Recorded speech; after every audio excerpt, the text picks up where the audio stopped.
আজকে আমার এখানে উপস্থিত সমস্ত বঞ্চিত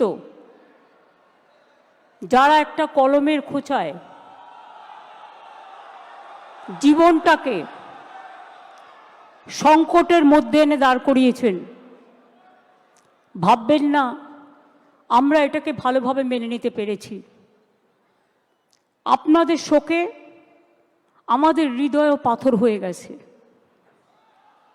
আপনাদের শোকে আমরা মানবিক মানুষ, মনে রাখবেন আমাদের রক্ত যেমন আছে, মাংস যেমন আছে শরীরে, আমাদের হৃদয়ে কিন্তু পাথর নেই।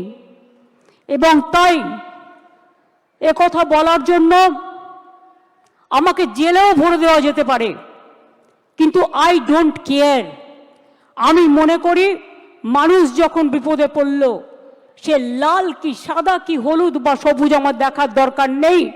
তাদের পাশে দাঁড়িয়ে তাদের অহংকার, তাদের মর্যাদা, তাদের সম্মান, তাদের অস্তিত্ব, তাদের অস্মিতা সব কিছু ফিরিয়ে দেওয়ার দায়িত্ব আমরা কেউ অস্বীকার করতে পারি না।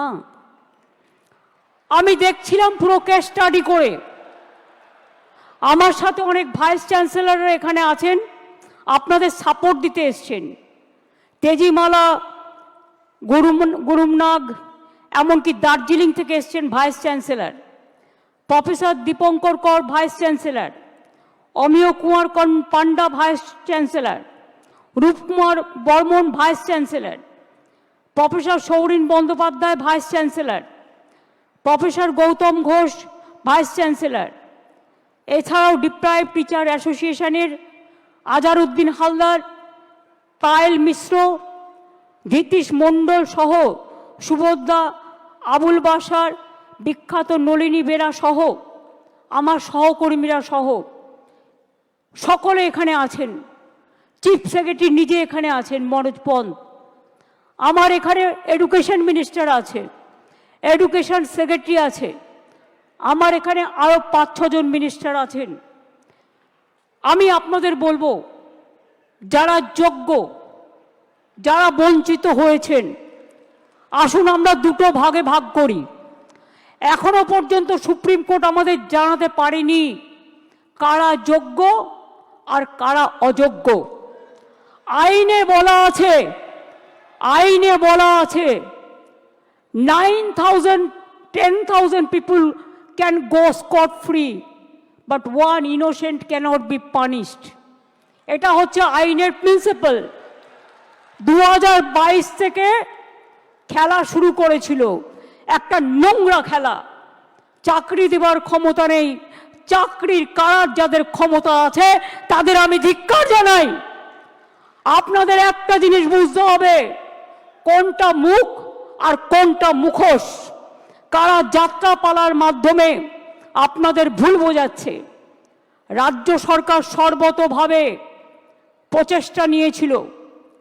প্রথমে সিঙ্গেল বেঞ্চে, আমি যদি মিথ্যে কথা বলি আপনারা আমাকে ধরিয়ে দেবেন, কারণ আপনারা সকলে এর সঙ্গে অবগত আছেন। প্রথমে অভিজিৎ বাবুর বেঞ্চে, সিঙ্গেল বেঞ্চে একাদশ দ্বাদশ শ্রেণী বাতিল করে দেওয়া হয় লিস্ট।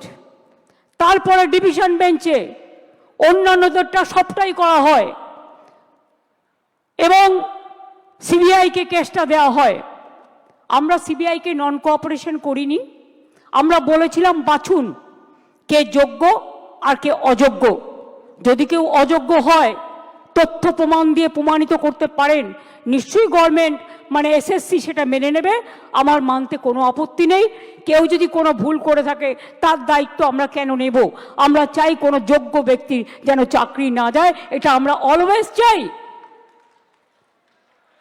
কিন্তু ব্যাপারটা কিভাবে বলা হচ্ছে, বলছে 26-এ ভোটে পরাজয় হলে আমরা চাকরি করে দেব। যারা বলছেন, আমি একটা কথা আপনাদের বলি, তারপরে আপনাদের কথায় আমরা কি করতে পারি আমি আসব।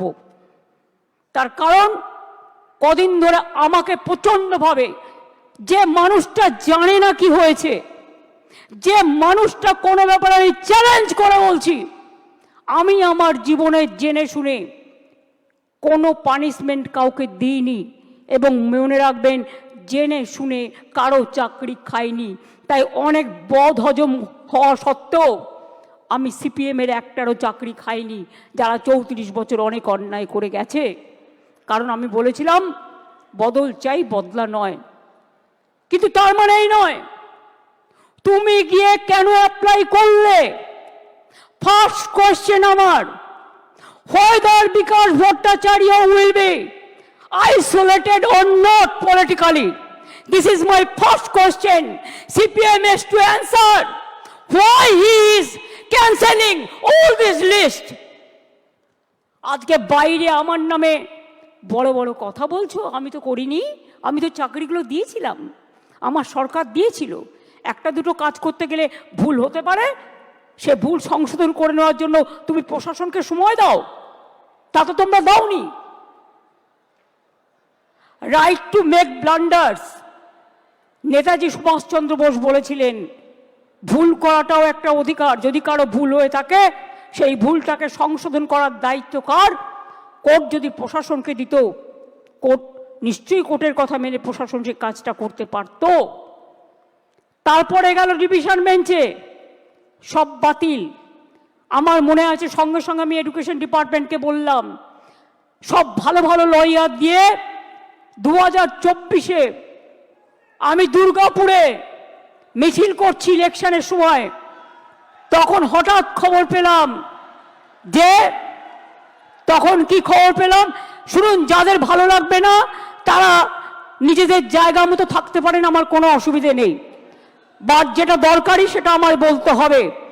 আমার কথা আমি সারাক্ষণ গালাগালি খাবো, আর আমার কথা আমি কাউকে বলতে পারবো না। ভাই বোনেরা আমার, তা কি হয়? আমরা তো সবাইকে ডেকেছি। যার ইচ্ছে থাকবেন, যার ইচ্ছে শুনবেন, যার ইচ্ছে গ্রহণ করবেন, যার ইচ্ছে বর্জন করবেন। গণতান্ত্রিক অধিকার সবার আছে, কিন্তু মনে রাখবেন মানুষ যখন বিপদে পড়ে তাকে ধৈর্য ধরে শুনতে হয়।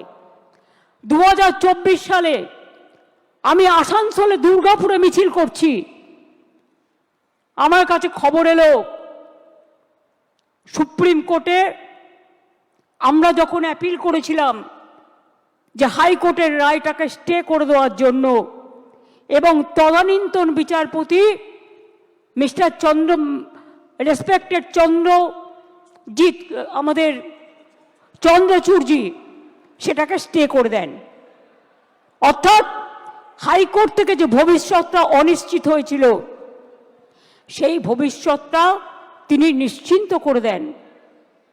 তারপর আবার দেখলাম আরেকজন বিচারপতি এলেন, একজন প্রধান বিচারপতির একটা রায়কে আর একজন প্রধান বিচারপতি সম্পূর্ণভাবে যোগ্য অযোগ্য না দেখে বাতিল করে দিলেন। মনে রাখবেন, আমায় যদি কেউ চ্যালেঞ্জ করে, আমি কিন্তু চ্যালেঞ্জটাকে মোকাবিলা করতে জানি। আমি কোর্টকে বলছি না, এটা কোর্টের দোষ নয়, দোষ তো সেই মুখ আর মুখোশদের যারা আপনাদের নিয়ে খেলা করেছে। বাট আমি একটা কথা বলতে চাই, আমি বেঁচে থাকাকালীন যোগ্য প্রার্থীদের কারো চাকরি কেড়ে নিতে দেব না। It is my commitment.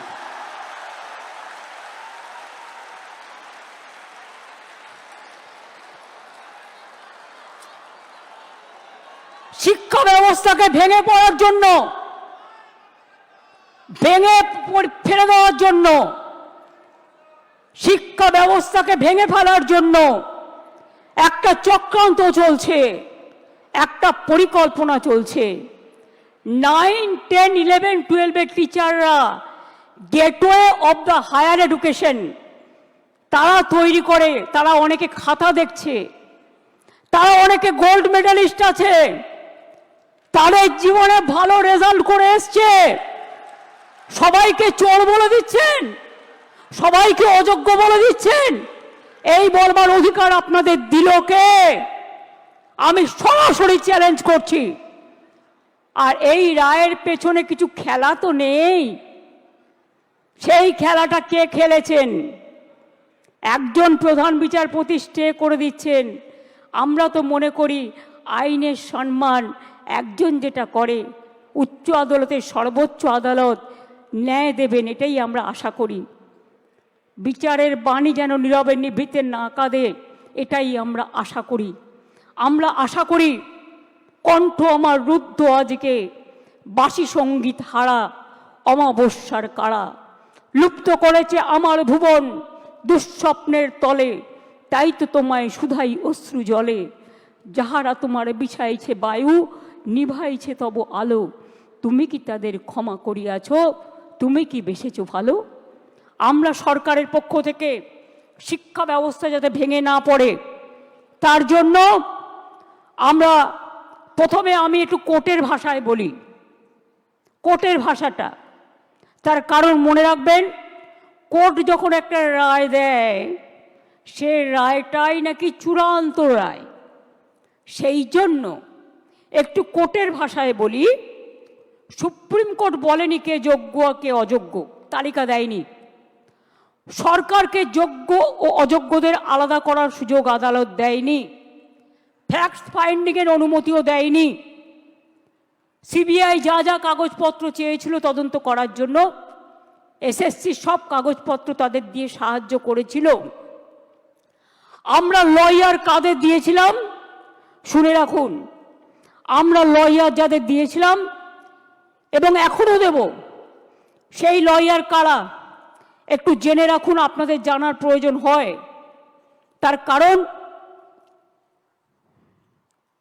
Just a minute,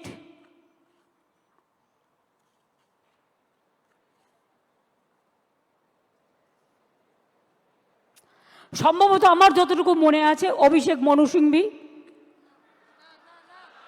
ছাত্রদের হয়ে লড়েছে। যাই হোক, তোমাদের সাপোর্ট দিয়েছি আমরা, হেল্পিং হ্যান্ডস। অভিষেক মনু সিংভি, এবার আমরা বলেছি, এবার আমরা কাদের নিচ্ছি সেটা বলে দিচ্ছি। আমরা অভিষেক মনু সিংভিকে বলছি, আমরা কপিল সিব্বলকে বলছি, আমরা রাকেশ দ্বিবেদীকে বলছি, আমরা কল্যাণ ব্যানার্জিকে বলছি, আমরা প্রশান্ত ভূষণকেও বলতে বলেছি, এবং তাছাড়াও আরও অনেক লিগাল ফার্ম থাকবে যারা রাজ্য সরকারের হয়ে যোগ্য টিচারদের সমর্থনে আইনের লড়াই করবে। আমি কোর্টের কথায় বলছি, এই লাইনটা আমি বলবো কোর্টের কথায়। কারণ মনে রাখবেন, আজকে যে আলোচনাটা হচ্ছে, এই রেকর্ডটা কেউ কেউ আবার ট্যাপ করে প্রধান বিচারপতির কোর্টে পাঠাবেন, আমাকে যাতে জেলে পোড়া যায়। তাই মনে রাখবেন, আমি লটা জানি, আমি নিজেও লয়ার হিসেবে অনেকগুলো কেস করেছি। While we are bound by the ruling of the Honorable Supreme Court, যারা এটা কোর্টে পাঠাবেন ভালো করে শুনে নিন। While we are bound by the ruling of the Honorable Supreme Court, we are taking proactive steps to ensure that the situation is handled with the utmost care and fairness. We will explore all possible legal avenues, including seeking modifications of the judgment and other reliefs to provide justice to those who have been affected. যারা আজকে শিক্ষা কাঠামোকে সম্পূর্ণ ভেঙে দিয়েছে, আমি তাদের জন্য বলতে চাই, আমরা এটা নিশ্চিত করব। আমরা একটা ক্ল্যারিফিকেশন চাইব প্রথমে। তার কারণ, যে যারা এখন চাকরি করছেন, ভালো করে শুনুন, এইটা আমরা ক্ল্যারিফিকেশন চাইব কোর্টের কাছে ফার্স্ট, যে তারা আজকে কি করবেন। আপনারা যে বললেন নতুন করে পরীক্ষা নিয়ে লিস্ট করতে, আগে আমাদের জানতে হবে যে স্কুলের বাচ্চাগুলোকে তারা পড়াতেন, যারা স্কুলে যেতেন, যারা কাজ করতেন, যারা শিক্ষক শিক্ষিকারা আজও স্কুলে অনেকে যাচ্ছেন, তাদের জন্য আপনাদের কি ক্ল্যারিফিকেশন? স্কুল কে চালাবে? কাজগুলো কে চালাবে? না খেয়ে মানুষ মেরে দেবার অধিকার তো আমারও নেই, আপনারও নেই, কারোরই নেই। তাই এইটার ব্যাপারে আমার অনুরোধ, যারা চাকরি দিতে পারবেন না তারা যেন চাকরি কেড়ে না নেন, এটা নিশ্চিন্ত করবার জন্য যা করার এডুকেশন ডিপার্টমেন্ট করবে। আদালতের রায় বেরোনোর 15 মিনিটের মধ্যে আমি নিজে চিফ সেক্রেটারি এডুকেশন ডিপার্টমেন্টকে দিয়ে ডিটেলস মিটিং করিয়েছি এবং আমরা আমাদের প্রসেস শুরু করতে বলেছি। আদালতের রায় বেরোনোর 2 ঘন্টার মধ্যেই চিঠি পাঠানো হয়েছে কমিশনকে। আমার বিশ্বাস, আমি আপনাদের বলছি, আমি এখন ভবিষ্যতেরটাও বলে রাখছি, ধরুন ক্লারিফিকেশনে বলে দিল না চাকরি করা যাবে না যতক্ষণ পর্যন্ত ফ্রেশ অ্যাপয়েন্টমেন্ট হবে না। আমায় দুটো দিক ভেবে রাখতে হচ্ছে, কোনটা মাইনাস হতে পারে, কোনটা প্লাস হতে পারে। ইফ ইট ইজ মাইনাস, তাহলে আমরা কি করব?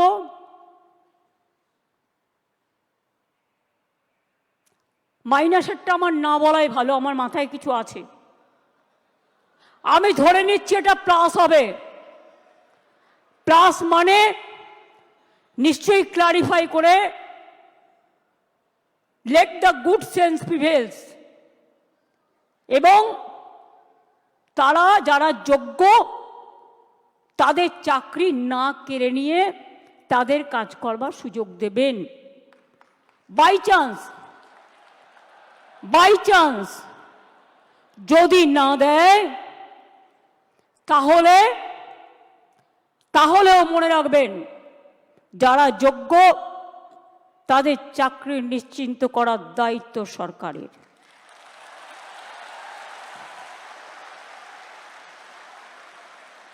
পরিষ্কার বলছি, কোনো রাগঢাক নেই। সুপ্রিম কোর্টের আইন অনুযায়ী করব। কিভাবে করব? যখন কেউ পথ দেখায়, পথের মধ্যেই পথ খুঁজে নেয়। পথে চলতে গেলে গর্ত আসতে পারে, পথে চলতে গেলে কিছু রাস্তা ভাঙা থাকতে পারে, বাট ভাঙা রাস্তা পেরিয়েই মানুষকে এগিয়ে যেতে হয় সফল রাস্তায়। এবং তাই মনে রাখবেন, আমাদের plan A ready, B ready, C ready, D ready and E ready.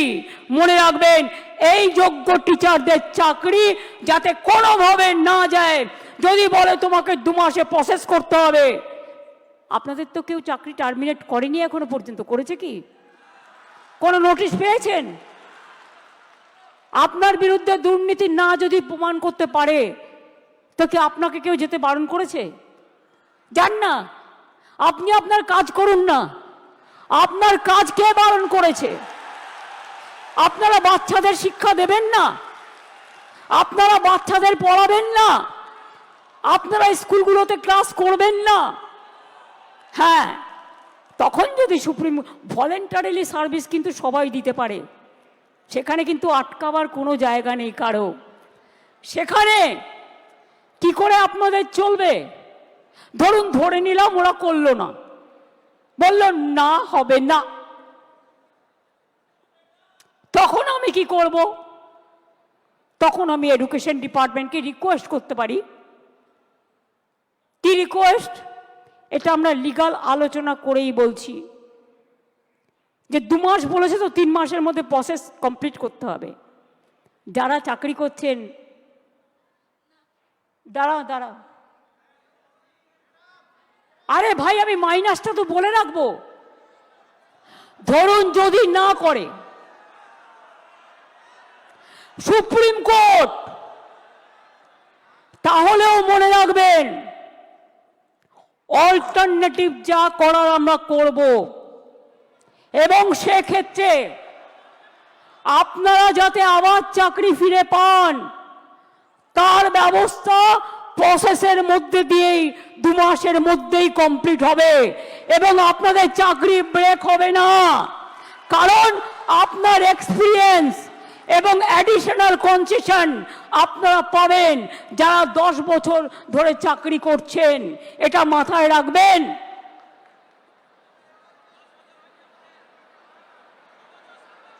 আমি চাই মানবিকতার খাতিরে সুপ্রিম কোর্ট কেসটা নিয়ে ক্ল্যারিফাই করে বলুন কারা যোগ্য কারা যোগ্য নয়, আমাদের হাতে লিস্টটা তুলে দিন। দুই হচ্ছে, আমরা এটাও জানতে চাইব শিক্ষা ব্যবস্থাকে ভেঙে দেওয়ার অধিকার তো কারো নেই। দু তিনটে এক্সাম্পল দিচ্ছি। মধ্যপ্রদেশের ভেপম কেলেঙ্কারি, বিজেপির রাজ্যে কতজন মানুষকে খুন করা হয়েছিল? 89 জন, আজ পর্যন্ত বিচার পায়নি। নিট নিয়ে অনেক অভিযোগ উঠেছিল, সুপ্রিম কোর্ট নিট কিন্তু বাতিল করে দেয়নি। শুধু বাংলাকে টার্গেট করা হচ্ছে কেন, এটা আমরা জানতে চাই। বিহারে কি হয়েছে, রাজস্থানে কি হয়েছে, ইউপিতে কি হয়েছে? সিপিএম এর আমলে চিরকুট দিয়ে চাকরি হয়েছে এবং বিজেপি রাজ্যেও হয়েছে। অস্বীকার করতে পারবেন না। বাংলার ট্যালেন্টকে আপনারা ভয় পান। কাজে আজকে আমি এ কথা বলতে এসেছি, দুটো ভাগ এই পর্যায়ের, একটা যোগ্য আর একটা অযোগ্য। যোগ্যদের চাকরি যাতে যোগ্যরা ফিরে পায় মর্যাদার সাথে, সম্মানের সাথে, আমরা প্রথমে ক্ল্যারিটি চাইব। যদি ক্ল্যারিটি সুপ্রিম কোর্ট ক্লিয়ার করে দেয় আমরা সকলে গ্রেটফুল থাকব, আর যদি না করে তখন আমাদের রাস্তা থেকেই আমরা রাস্তা বের করে নিয়ে আপনাদের পাশে দাঁড়াবো, যাতে আপনাদের কোনো অসুবিধে না হয়। 2 মাস সাফার করলে 20 বছর সাফার করতে হবে না, আর ওই 2 মাসও পুষিয়ে দেবো। এটা মনে রাখবেন, আমার জীবনে কথা মানে কথা। আমি যদি কাউকে কথা দিই আমি লাস্ট পর্যন্ত সেই কাজটা করে দেখাই। কারো দোয়া ভিক্ষে চাই না, আপনাদের ভিক্ষা করে খেতে হবে না। আমি জানি অনেক পরিবার আছে যারা গাড়ির জন্য লোন নিয়েছেন, বাড়ির জন্য লোন নিয়েছেন, বাচ্চার পড়াশুনো চালান, বৃদ্ধা বাবা মাকে দেখেন, ওষুধের খরচা দেন, সংসার চালান, নতুন করে বিয়ে করেছেন, তাদের সংসার তৈরি করেছেন। আপনারা কি ভাবেন আমি এত বোকা যে তাদের সবটা বাতিল করে দেব? তারা অযোগ্য নয় জেনেও? এটা হতে পারে না। যারা যোগ্য নিশ্চিন্তে থাকুন, ভরসা রাখুন, আস্থা রাখুন, পাবেনই, চিন্তা করবেন না। কারো চাকরি কেড়ে নেওয়ার অধিকার কারো নেই। আমরা ক্ল্যারিটি চাইব। ক্ল্যারিটি যদি না হয় আগে পেছে সব আমরা ওটাকে ভরাট করে দেব। Don't worry. আপনারা পড়াশোনা করুন, আপনারা বাচ্চাদের মানুষ করুন, আপনারা সার্ভিসে যান, ভলেন্টারিলি সার্ভিস করুন। কেন আপনারা ভলেন্টারিলি করবেন? তার কারণ আমাদের সুপ্রিম কোর্টে ক্লারিফিকেশনের জন্য যেতে হচ্ছে বলে আইন মোতাবেক আমরা চাই আইন আপনাদের সুরাহা করুক। আর যারা রাস্তায় দাঁড়িয়ে চিৎকার করে আমায় গালাগালি দিচ্ছেন তাদের বলবো, আপনারা তো চারিদিকে লোক পুষে রেখেছেন, এই রায় তো আপনারা কলকাঠি নাড়েননি তো।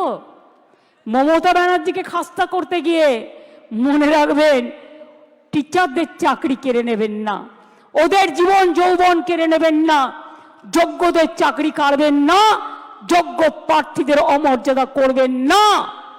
মমতা ব্যানার্জিকে 1000 বার আপনারা মিথ্যে কথা বলতে পারেন, কুৎসা করতে পারেন, চক্রান্ত করতে পারেন। মনে রাখবেন সুস্থ বাঘের থেকেও আহত বাঘ আরো ভয়ঙ্কর। এই আঘাত আপনাদের আঘাত নয়, এই আঘাত আমার উপর মানসিকভাবে আঘাত, আমাদের সরকারকে আঘাত করেছে। এই আঘাতের প্রত্যুত্তর আমরা ফিরিয়ে দেব কাজের মধ্যে দিয়ে, সম্মানের মধ্যে দিয়ে, জীবন জীবিকার মধ্যে দিয়ে। চিন্তা করবেন না।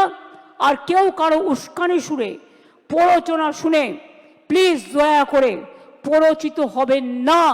মনে রাখবেন মাথার উপরে আমরা আছি, মামাটি মানুষের সরকার আছে, কারো প্রতি কোনো অবিচার আমরা করব না। এটা আমি কথা দিয়ে গেলাম, এটা আমি কথা দিয়ে গেলাম, এটা আমি কথা দিয়ে গেলাম। যারা বলছে 2026-এ করবেন, দাঁড়ান 1 সেকেন্ড, আরেকটা শুনে নিন। ত্রিপুরায় 10,000 টিচারের চাকরি হয়ে গিয়েছিল কোর্টের জন্য। বিজেপির ম্যানিফেস্টে বলা হয়েছিল, প্রতিশ্রুতিতে প্রথমবার, এবার তো দ্বিতীয়বার এসছে, যে তারা জিতলে সব টিচারদের চাকরি ফিরিয়ে দেবে। দেয় তো নি, উপরন্তু যারা প্রতিবাদ করতে গিয়েছিল তাদের মাথাগুলো মেরে ফাটিয়ে দিয়েছে। সুতরাং মনে রাখবেন, এদের বিশ্বাস করবেন না, এরা দুমুখে কেউটে সাপ। আমরা এক নয়, এটা মাথায় রাখবেন। আম গাছে কখনো আমরা ফলে না, আর আমরা গাছে কখনো আম ফলে না, এটা মাথায় রাখবেন। এবং তাই এই কেসটাও আমরা লড়বো, just like a royal Bengal tiger. আর আমি স্টুডেন্টদের বলবো, এই ডিপ্রাইভ টিচার অ্যাসোসিয়েশনের যারা আছে তারাও একটা গ্রুপ করে, আমরা যে লয়ারদের দিচ্ছি তারাও যদি মনে করেন তারা কনসাল্টিং প্রসেসে থাকবেন, তাদের স্যাটিসফ্যাকশনের জন্য আমি এডুকেশন মিনিস্টার এবং সেক্রেটারি এবং চিফ সেক্রেটারি এখানে আছে, তাদের রিকোয়েস্ট করব ওদের থেকেও একটা স্মল গ্রুপ তৈরি করে নাও। আর এদের আপনারা ডিপেন্ড করুন যাতে টাইম টু টাইম সঠিক মেসেজ আপনারা করতে পারেন। আমি এইটুকু বলবো, নিশ্চিন্তে থাকুন, ভরসা রাখুন। আগে আমাকে যোগ্যদেরটা ঠিক করতে দিন, আগে আমাকে যোগ্যদেরটা ঠিক করতে দিন, তারপরে আমি অন্য কথা বলবো, আমি আবার ডাকবো। আগে যোগ্যদেরটা হয়ে যাক, বাদবাকি যারা থাকবেন, যাদের অযোগ্য বলা হচ্ছে তাদের বিরুদ্ধে কি কি এভিডেন্স আছে আমি দেখব। সত্যিই যদি এভিডেন্স প্রমাণিত হয় তারা অযোগ্য, তখন আমার কিছু হয়তো করার থাকবে না ওই ডিপার্টমেন্টে, কিন্তু সেটা নিয়ে আমরা আলোচনা করব পরে। আগে ফার্স্ট ফেজ যোগ্যদেরটা রক্ষা করা, সেকেন্ড ফেজ কাকে অযোগ্য বলেছে, কেন বলেছে, কি কারণে বলেছে, কোন এজেন্সি তদন্ত করেছে, কি কি কাগজপত্র আছে, টোটালটা দেখব। তারপরে তাদের নিয়ে আমি আলাদা করে মিটিং করে আমাদের কথা বলবো। আমার মনে হয় আপনারা নিশ্চিন্তে থাকুন, চিন্তা করবেন না, এবং যোগ্য অযোগ্যের মধ্যে গন্ডগোল লাগাবেন না।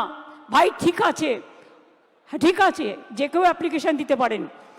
আমি এটাই বলবো, নিশ্চিন্তভাবে আপনারা বাচ্চাদের শিক্ষা দিন এবং যোগ্যরা যারা আছেন শিক্ষা দিন, শিক্ষিত করুন। বাদবাকি যারা আছেন আমি বলেছি তো পরে কথা বলবো, তাদের সাথেও যখন সুযোগ হবে আমি নিশ্চয়ই তাদের কথা শুনবো। এবং ফার্স্ট আমাকে তদন্তটা করতে দিন, ফার্স্ট আমাদের তদন্তটা করতে দিন। আমরা দেখতে চাই, শুনুন, পথ যখন হারিয়ে যায় নতুন পথ একটা খুঁজে পাওয়া যায়। কাজেই দুটো পথই আমাদের কাছে, আমরা ক্লারিফিকেশন চাইব, আইনের ধারা অনুযায়ী কাজ করব, আইন মোতাবেক কাজ করব। বাট কারো চাকরি যাওয়াটা আমাদের ধর্ম নয়, চাকরি ফিরিয়ে দেওয়াটা, চাকরি করে দেওয়াটা আমাদের ধর্ম। আমি এইটুকু বলে আমি আশা করব শিক্ষক শিক্ষিকারা তাদের কাজে তারা যেমনভাবে কাজ করছেন তারা কাজ করবেন, তাদের যেন কোনো রকমভাবে কোনো অসুবিধে না হয়। শিক্ষক না হলে আমার শিক্ষা ক্ষেত্রটাই টোটাল কোলাপস করে যাবে, বাচ্চারা পড়াশোনা করতে পারবে না। অনেকে খাতা দেখছেন, তারা খাতা দেখতে পাচ্ছে না। ভাই দাঁড়াও, তুমি কি অযোগ্য লিস্টে আছো? দাঁড়াও, তুমি কি অযোগ্য লিস্টে আছো? তুমি যোগ্য না অযোগ্য লিস্টে? তো যোগ্যদেরটা তো বলে দেওয়া হয়েছে, আবার কি? We have said everything. I think it is clear, it is very clear, nothing is left out. বলে দিয়েছি যারা যোগ্য তারা পাবেন, চিন্তা করার কোনো কারণ নেই। গায়ের জোরে ফোর্সফুলি তর্ক করে কিছু হয় না, ভালোবাসার দ্বারা যেটা হয়। তাই আপনাদের বলবো, এরপরেও যদি কারো কিছু বলার থাকে, আপনারা যে স্মল গ্রুপ আমরা তৈরি করে দিচ্ছি তাদের মাধ্যমে এডুকেশন মিনিস্টারকে মিট করে কথা বলুন। আমি যোগ্যদের চাকরি কাড়ব না, যেমন করেই হোক কোনো না কোনো ব্যবস্থা করে দেব, আমি এটুকু আপনাদের বলতে পারি। চিন্তা করবেন না, আগে কোর্টে যাব, কোর্টে গিয়ে কোর্টের সিদ্ধান্ত জানবো, কোর্টে ক্লারিফিকেশন নেব, তারপরে কি ব্যাপার, কি ব্যাপার ওটা তো আমি আইনের ব্যাখ্যা বললাম।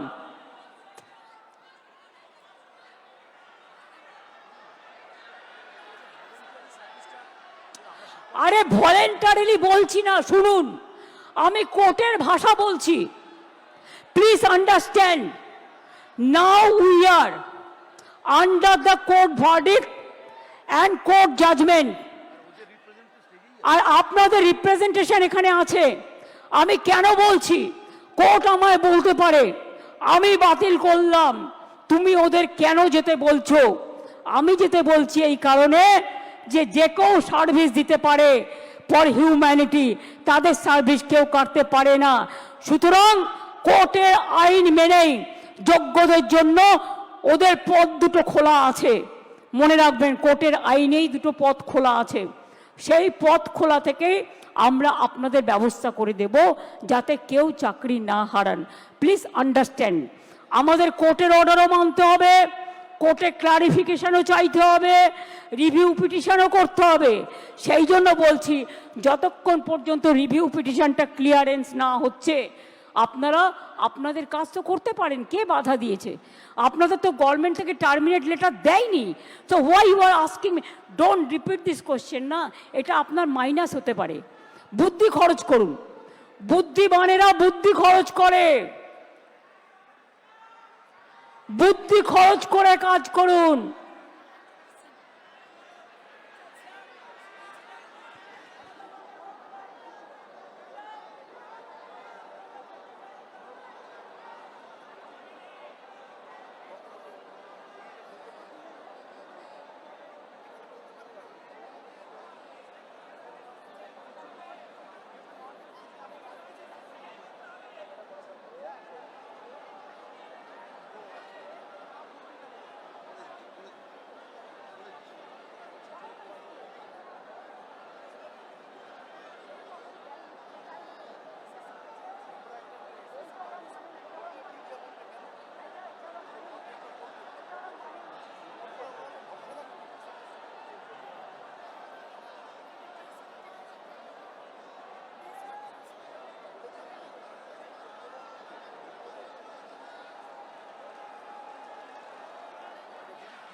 আমি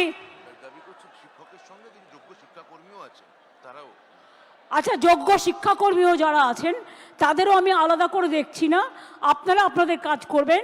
আর যোগ্য আর অযোগ্যদের লিস্টটা আমরা সুপ্রিম কোর্টের কাছে চাইব, ঠিক আছে? তারপরে আমরা ডিসিশন নেব।